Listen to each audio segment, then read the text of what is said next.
There is no gain without pain. ஆக உழைக்காமல் நாம் எதையுமே அடைய முடியாது. ஒரு மாணவன் கடுமையாக உழைக்க வேண்டும், தன்னால் முடிந்தவரை படிக்க வேண்டும், அதோடு இறைவனுடைய கருணையையும் நாட வேண்டும். அப்பொழுது அந்த கருணையானது அவன் ஏதேனும் தவறு செய்திருந்தாலும் அதை தாண்டி வேலை செய்து அவருக்கு நிறைய மார்க்குகளை வாங்கி கொடுத்து விடும். உழைக்காமல் எதுவுமே பெற முடியாது. அதனால் ஒரு மாணவன் ஒரு 15% வாங்கிய உடனே எனக்கு இவ்வளவுதான் தகுதி இருக்கிறது, போரும், நான் திருப்தியாக இருப்பேன் என்று சொல்ல முடியாது. How ridiculous! அவரவர்கள் நிலையில் நம்முடைய குறுகிய கண்ணோட்டத்தில் நம்முடைய வாழ்க்கையை நாம் அமைத்து கொள்ளும் பொழுது நாம் நிறைய உழைக்க வேண்டும், மேலே முன்னேற வேண்டும் என்ற ஒரு ஆம்பிஷனோடு இருக்கு.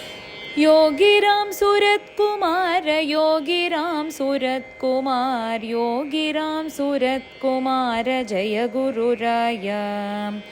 योगिराम सूरत कुमार, योगिराम सूरत कुमार, योगिराम सूरत कुमार जय गुरुराय.